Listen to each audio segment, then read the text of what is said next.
My name is Madison Clark, and I am 32 years old. 6 months ago, I came home from a wildlife rescue trip in Alaska to find my life stuffed into 20 black garbage bags at my mother's front gate. The bags were lined up like a row of trash waiting for collection, but inside was everything I owned, from my winter coats to the old journals I kept in high school. My mother stood beside them with my brother Mark and my sister Chloe. Their arms were crossed and their faces were cold and hard. There was no warmth. No welcome home, not even curiosity about the rare black bear cubs I had just helped transport to a sanctuary. Mark's jaw was tight, the way it got when he was about to deliver a verdict in court. Chloe had her phone in her hand, pointed just enough toward me to let me know she was recording. My mother was the one who spoke. "You're 32, Madison. It's time to get out now." She said it with the same finality someone might use to say dinner's over and the plates are cleared. Not one of them mentioned the fact that 5 years earlier I had pulled my mother out of the kitchen during one of my father's violent outbursts and taken the blows meant for her. Not one of them acknowledged that after my father was arrested and the medical bills piled up, I left my position at a wildlife research center to come home and help keep the family farm from foreclosure. I worked double shifts. I sold my truck to cover a mortgage payment. I drove my mother to every court date and physical therapy appointment. Through all of that, I told myself family sticks together. Family supports each other. Standing in front of those garbage bags, I realized that in our family, that support was conditional. I looked at them one by one, waiting for someone to flinch. No one did. The spring air was sharp and cold, and I could hear the goats in the pasture bleating for their evening feed. Mark shifted his weight impatiently. Chloe adjusted her phone grip. My mother's eyes never softened. "This is not a discussion," she said. "Your things are packed. You will not be coming back inside." I could feel 100 comebacks in my throat, but none of them would matter. I had learned long ago that arguing with my family was like shouting into a canyon. Your words went out, but all that came back was the echo of their own. So I smiled. I picked up my car keys. I walked past the bags without touching a single one. Chloe's phone tracked me like a hunting rifle. "You're not going to take your stuff," Mark said, incredulous. "Not today," I answered. I got in my car, started the engine, and drove away. I did not look back at them or at the house I had fought to save. I drove until the farm disappeared in the rearview mirror, replaced by the darkening highway and the low hum of the tires. That night, I slept on a friend's couch, still in my travel clothes, my carry-on bag beside me. I thought that would be the worst of it, the cold dismissal, the humiliation. But 6 months later, my phone lit up with 60 messages from my mother in one day. The first few were short questions. "Where are you? Why won't you answer?" Then they became demands. "Call me now. This is an emergency." By the end of the day, the tone had shifted entirely. "I made a mistake. I need your help." Sitting in my own apartment with the sound of the rescued owls I had been fostering calling from the other room, I read every word. And that was when I knew. The tables had turned. When I was 7 years old, my father's temper was a shadow that never left our house. It was in the slam of a door, the sudden silence at dinner, the way my mother's hands shook when she passed him a plate. That shadow grew darker over the years until one winter night it broke into violence so loud the neighbors called the sheriff.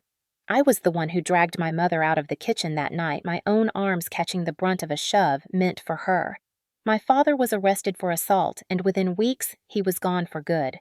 People like to believe that removing the abuser fixes everything, but what it left behind was a house still full of tension.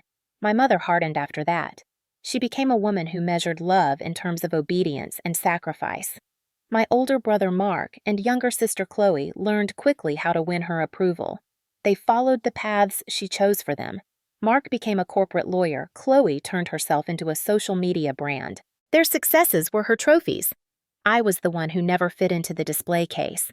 After college, I worked in environmental conservation, traveling to rescue wildlife and rehabilitate habitats. It was not a field with big paychecks or predictable hours, but it was my passion. Then, 5 years ago, came the phone call that changed everything. My mother had fallen on the porch and fractured her hip. The medical bills and legal costs from my father's final court hearings were drowning her. She said she might lose the farm. I could not imagine her alone in that house trying to care for the land while recovering. I left my position in Alaska and came back to Colorado. I told myself it would be temporary just until she was stable. Temporary turned into years. I worked part-time at the local vet clinic and took seasonal contracts with wildlife agencies to keep money coming in. I paid my mother rent every month. I repaired fences, cleared storm damage tended animals, and cooked most of the meals. I thought I was building something with her.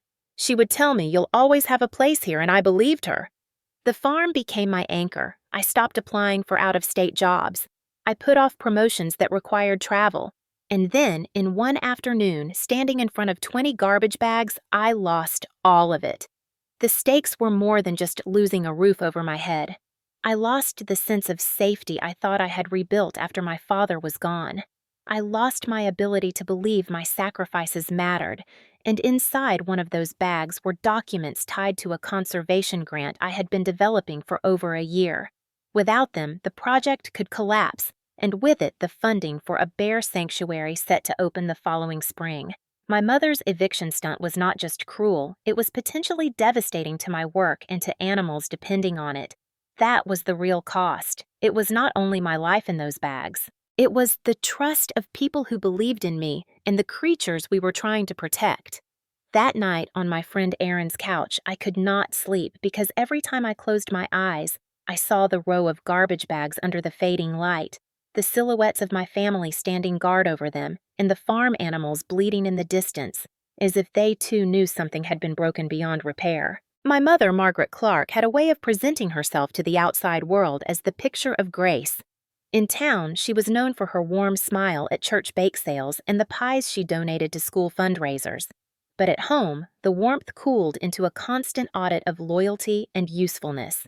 She kept a mental ledger of what each of us owed her, and she collected in ways that were never open for discussion. Mark, my brother, was her pride. He had a sharp mind for the law and a sharper instinct for power. He built a reputation in Denver as a lawyer who never lost a case, but at home, his victories were in controlling conversations, framing arguments so that any dissent sounded unreasonable. He spoke in facts, or what he called facts, and the rest of us were expected to nod along. Chloe, my younger sister, played a different role. She was the family's golden girl with a growing audience on social media who adored her fashion sense, her makeup tutorials, and her curated image of a perfect life. Chloe's loyalty to our mother was more performative than practical. She filmed dinners, family gatherings, even arguments, all edited into content that painted our family as close and supportive. In reality, she avoided doing anything that didn't benefit her brand. I was the one who didn't fit neatly into their lineup. I didn't photograph well in Chloe's feeds, and I didn't bolster Mark's arguments.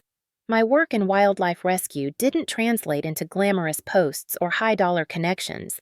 It was work done in mud and snow, often in silence.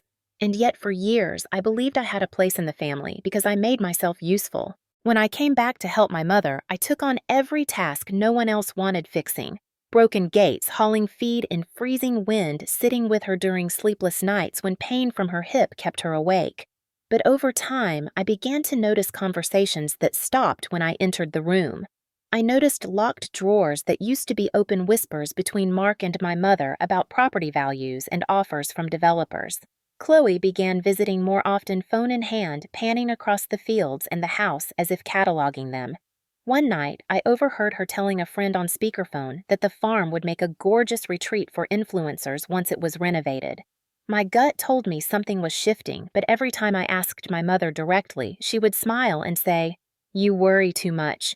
I wanted to believe her, but there was a tension in the air whenever the three of them were together without me. I learned from Erin, my friend and occasional roommate when I worked in the city, that a major real estate firm had been buying up properties around our area. She sent me an article showing that several parcels of land adjacent to ours had been sold at above-market prices to a company represented by a law office in Denver.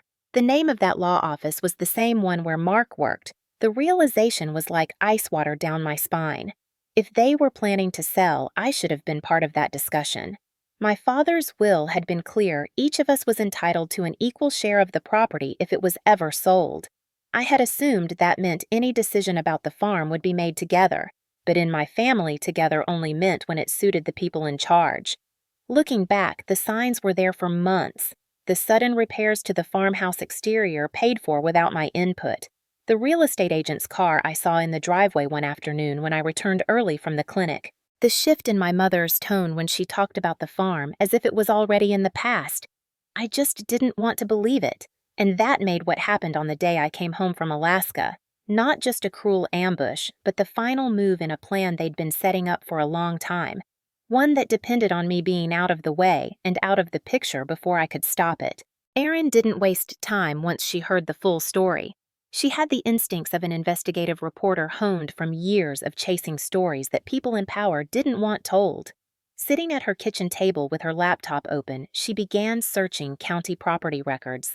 Within minutes, she found a listing for the Clark farm marked as pending sale, dated 3 days before my return from Alaska. The seller of record was listed as Margaret Clark, with a co-signature from Mark Clark acting as authorized party. My name was nowhere on the paperwork. That shouldn't have been possible. According to my father's will filed after his death, I was a co-owner of the property alongside my mother and siblings. Any sale required my consent. Erin scrolled further, her brow tightening.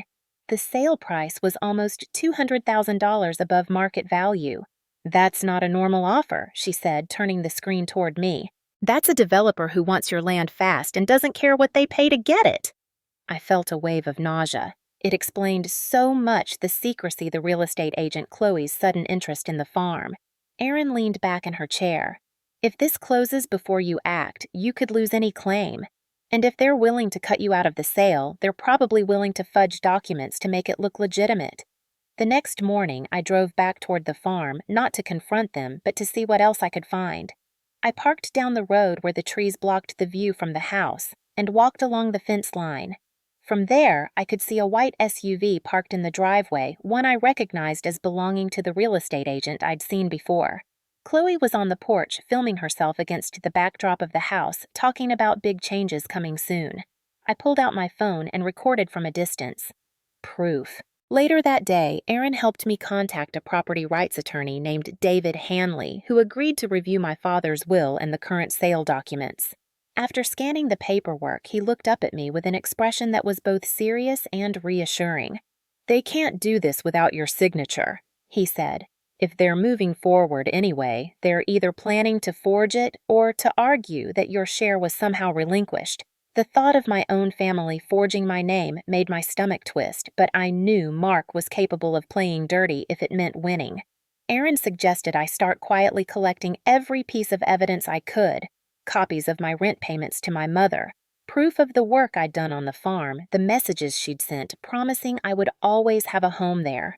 We began compiling a file labeling each section Financial Contributions, Physical Labor Communications Witnesses. It felt less like I was preparing for a family discussion and more like I was gearing up for a trial. In the meantime, I kept a low profile. I didn't respond to the occasional texts from my mother asking if I had found a place yet. I didn't reply to Chloe's posts tagging me in old photos of the farm with captions about new chapters, and I didn't let Mark know I was on to him. I wanted them comfortable thinking they had the upper hand. The more I dug, the clearer it became that this wasn't just about selling the farm. There were other properties, smaller parcels my father had bought over the years, quietly transferred into an LLC connected to Mark's law firm. Chloe had signed promotional contracts with the same development company poised to buy our land, promising her influencer access to the renovated property for exclusive content. My family wasn't just selling me out, they were cashing in on it. Every night I sat at Erin's kitchen table with stacks of papers and my laptop cross-referencing names, dates, and transactions.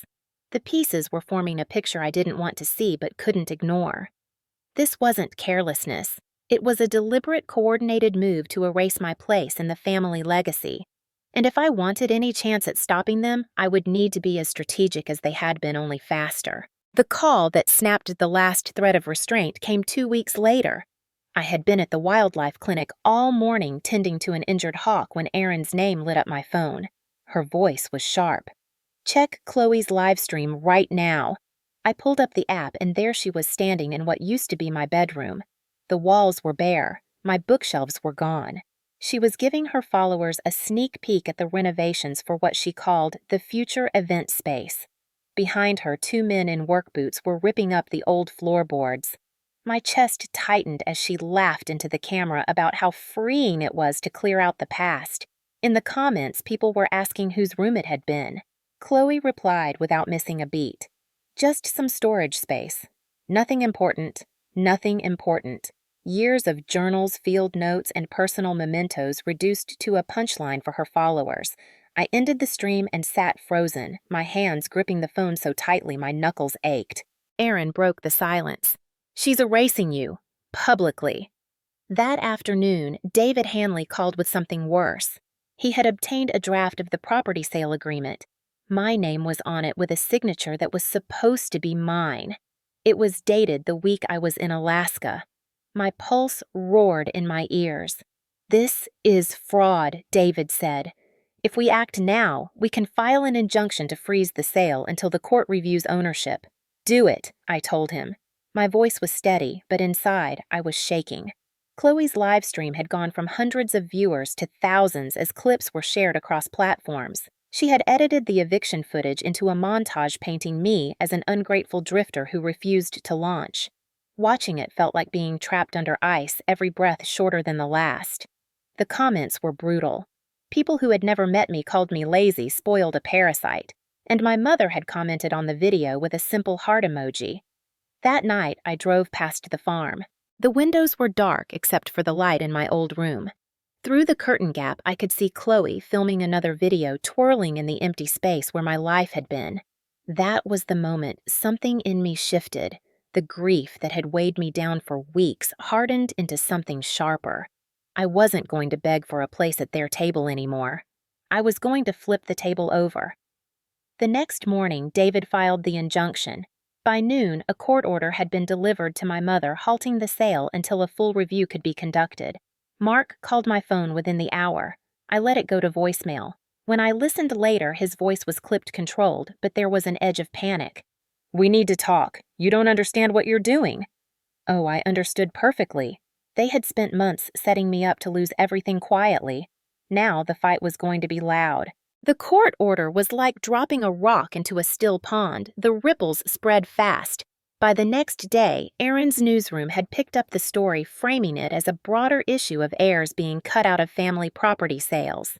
They didn't name me or my family, but the parallels were obvious to anyone who knew us. Within hours of the article going live, David received a formal letter from the development company's attorneys demanding clarification of ownership disputes. The sale that Mark and my mother had been rushing toward was suddenly radioactive. Erin started hearing from sources in the county office who confirmed that the development firm had been buying land through back channels, sometimes paying consulting fees to family members willing to fast-track deals. Chloe's contracts for influencer promotion were part of a larger marketing strategy to rebrand rural properties as luxury event spaces. My farm wasn't just another parcel, it was the centerpiece of their expansion. The attention made my family nervous. Mark stopped posting on social media altogether. Chloe went quiet online for 3 days, which for her was an eternity. My mother called twice and left voicemails that veered between pleading and furious. She accused me of dragging the family name through the mud, but never once denied the forged signature. Then David uncovered something that took this from a personal betrayal to a potential criminal case.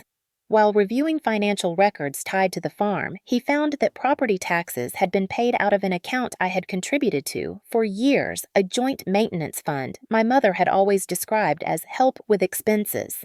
That account had also been used to pay for upgrades to a separate property recently transferred to an LLC managed by Mark's law partner. In plain terms, they had been using my money to increase the value of assets I had no legal access to. David laid it out bluntly. If we can prove intent, this is misappropriation, possibly even fraud. The idea of my own brother and mother facing legal consequences made my stomach twist, but the more I thought about it, the more I realized how deep this went. This wasn't one bad decision in a moment of desperation. This was a pattern.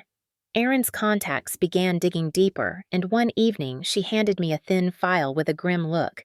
Inside were copies of 3 separate property deeds from the past 2 years, all showing similar tactics: sudden transfers, inflated sale prices, and in 2 cases missing co-owner signatures. My family's scheme wasn't unique to me, they had done it before. I felt a flicker of shame for not seeing it earlier, quickly replaced by resolve. If they were willing to do this to others in the family, they would do it again unless someone stopped them. That week, David reached out to the state attorney general's office. While we waited for a response, Aaron and I kept building the file. Every document, every screenshot, every transaction went into a growing archive. The tension was wearing on me, but it was different from the helplessness I'd felt after the eviction. Now I had leverage, and with every new piece of evidence, the balance of power tilted further away from them and toward me. By the third week after filing the injunction, I was done reacting. It was time to make moves of my own. David drafted a formal demand letter to my mother, Mark, and Chloe, outlining every violation we had documented: fraudulent signature misappropriation of funds, breach of fiduciary duty. The letter gave them 10 business days to respond before we filed a civil suit and referred the matter to the state's Financial Crimes Unit.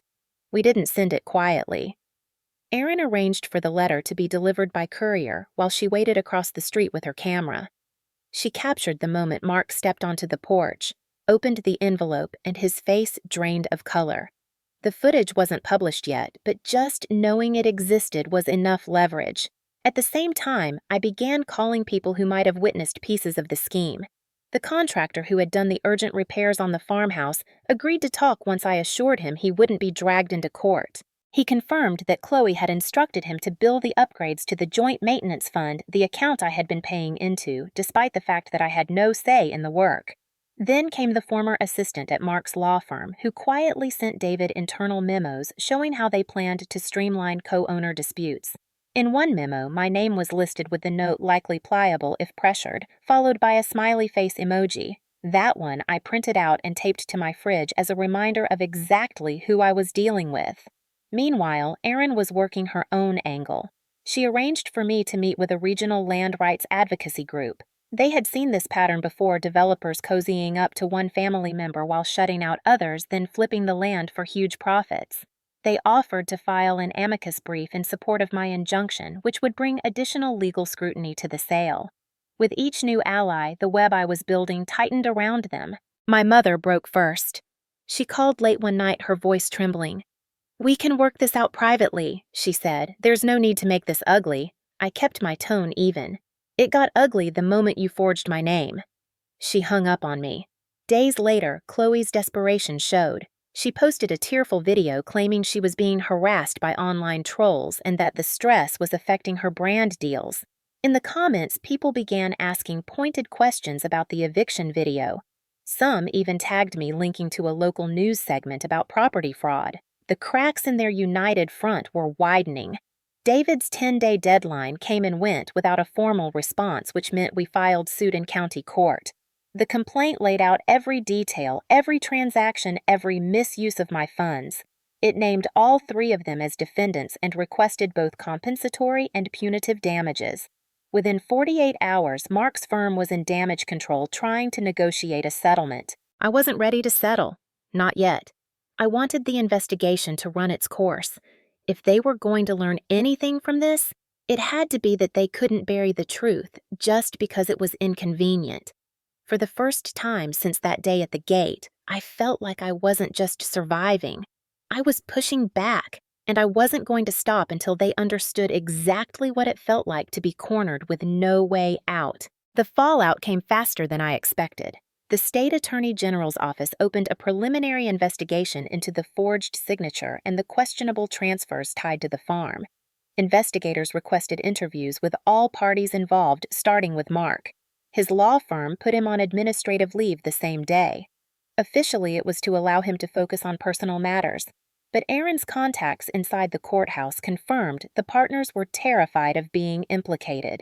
Chloe's brand took a direct hit when a popular commentary channel dissected her eviction video frame by frame, pointing out inconsistencies and showing clips that contradicted her narrative. Within a week, 3 major sponsors dropped her. The polished image she had built over years crumbled in real time as followers flooded her comment sections with demands for answers. My mother's situation was more complicated.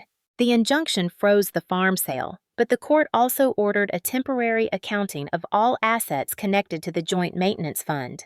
When the forensic accountant David hired presented his findings, the numbers were damning. Thousands of dollars from my contributions had been redirected to properties and expenses that had nothing to do with the farm upgrades to Mark's condo in Denver, promotional events for Chloe's brand, even a down payment on a vacation rental in Aspen. The court issued a restitution order requiring repayment of the misused funds. That meant my mother was suddenly on the hook for a debt she couldn't easily cover without selling something, and thanks to the injunction, she couldn't sell the farm. The tension spilled over into public view when Erin's article went national, picked up by an investigative podcast that specialized in family and property disputes. They didn't use my name, but the details were specific enough that locals immediately recognized the story. My phone started buzzing with messages from people who had known my family for years, some expressing support, others admitting they'd seen signs of this behavior but hadn't wanted to get involved. The real turning point came when the state investigators obtained the original sale contract and confirmed what David had suspected from the start. The signature next to my printed name wasn't just forged. It was a sloppy forgery with mismatched strokes that even a layperson could spot. That moved the case from a civil dispute into potential criminal territory. Mark's negotiation tone shifted overnight. Gone was the lawyerly arrogance. In its place was a cautious, almost pleading approach. He suggested a private settlement to avoid further embarrassment for the family. Chloe went silent online, entirely deleting months of posts and issuing a vague statement about taking time to focus on mental health.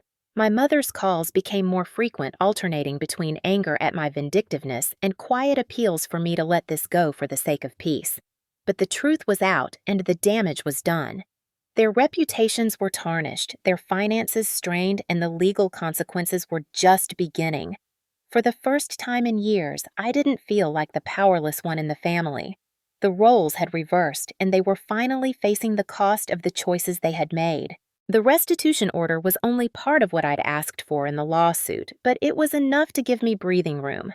With the funds returned, I was able to finalize the bear sanctuary grant I had feared losing, ensuring the project would launch on schedule in the spring. Standing in that open field months later, watching the first rehabilitated bear step into its new habitat, I felt something settle in my chest that had been missing since the day I saw those garbage bags at the gate. It wasn't just relief.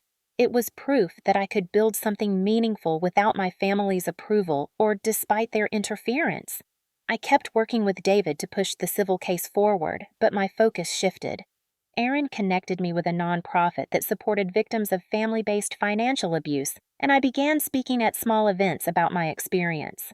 The first time I stood in front of a room full of strangers, telling them how I'd been blindsided by people I loved and trusted, I worried it would feel like reopening a wound. Instead, it felt like cauterizing it.